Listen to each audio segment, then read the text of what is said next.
Hey guys, Mo here, and I have this PSP that doesn't charge because it has a dead PSP battery inside it. So in this video, I'm going to fix this battery by taking it apart and by reselling it with one I found on eBay for $16, and it's made by EcoCell.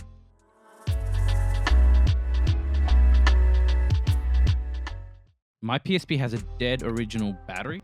It does not hold a charge and the PSP doesn't even acknowledge it. I do have this fake PSP 3600 mAh battery, but come on, these suck. The capacity is a complete lie and it's not authentic. Normally what you could do is replace the cell with one made by Turnigy. It's about 2000 mAh and it can be found on Hobby King. But the problem is, for one cell, the shipping is stupidly expensive. But while searching around for a battery for another project, I stumbled upon this seller, EcoCell. I checked them out, hoping they had something similar to the Turnigy battery that's normally used, and I stumbled across this one for about 16 Australian dollars. The capacity and the dimensions were practically identical, so it gave me hope. It arrived very quickly on Christmas Eve. The battery feels good, solid, and now the next step was to take apart the original PSP battery. And what I like to do is I like to stick my fingernail in between the gaps of the upper and lower portion of the battery casing and then run my finger along the casing.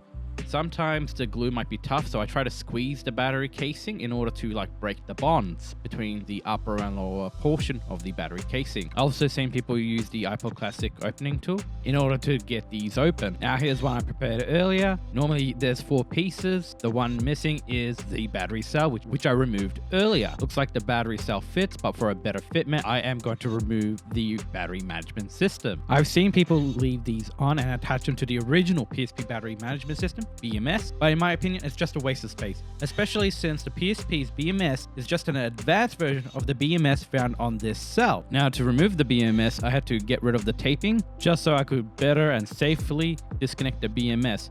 I use clippers and clip the tags as close to the BMS as possible, just so I have a lot more material I can solder onto, and it gives me a lot more of a flexibility. And I also removed a lot of the taping, so it makes it easier for me to solder later on. Also checked the polarities and voltage in order to ensure that the battery was okay and that the print on the cell was accurate. And luckily for me, on the PSP battery's BMS, there are little notes letting you know that what each terminal is. So basically on the left is the negative terminal and on the right is the positive terminal. Makes my job a lot more easier. Now here I am doing a quick alignment check, making sure everything fits. Weirdly enough, everything lined up perfectly. I didn't have to do any adjustments or modifications. Now here's a sample of my advanced soldering skill. I used a hobby knife to keep the 2 connecting points flush while I soldered around. I did it for both points in order to ensure maximum connection between the two. I used a multimeter to check if the soldering job was good, and it was. Then I moved on to doing a quick test fit, and weirdly enough, everything worked out fine, everything fit. I didn't have to modify the case or anything, everything just went together well. I then moved on to the next step, was to do a quick boot test. I wanted to make sure the battery still worked, just in case I might have fried the circuitry within the BMS. But lucky for me, it worked out well. Everything loaded up fine. The BMS needs to be calibrated. This is done by putting the PSP through usage, completely drain the battery, then charge it back up again, drain it again.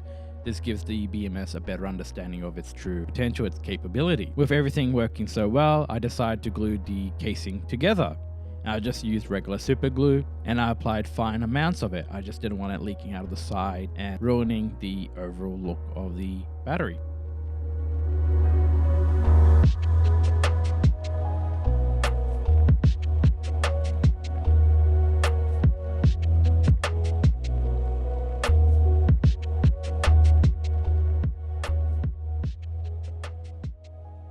Once I felt like the casing was sealed, I ended up cleaning off the excess glue to hold the pieces together to allow it to set correctly. And thanks to the clamp, a lot more of the excess glue came out of the casing, and then I had to do another wipe down.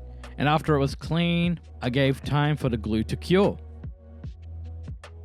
So while I was waiting, I played with my PSP 3000. This PSP actually has the battery that I actually resold a couple of years ago.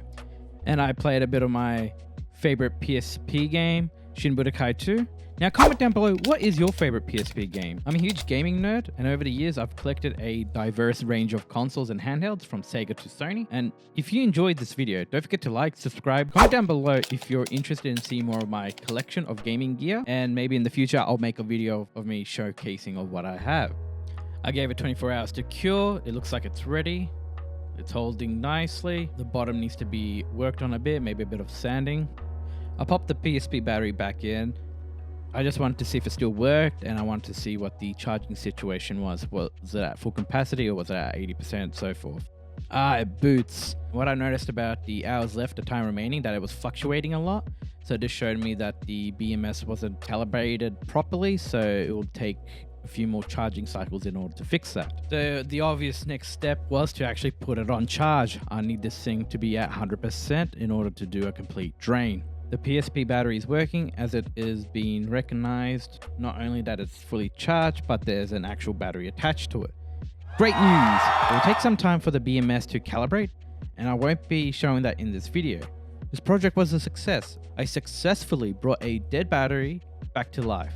The project was surprisingly simple.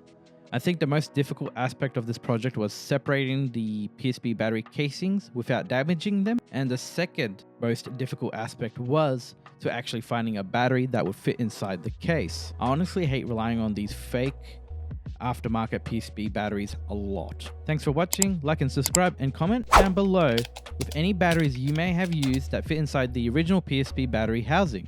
Your answers can help people in the future in case the batteries become out of stock or insanely expensive to buy and ship. Merry Christmas and a Happy New Year. See ya!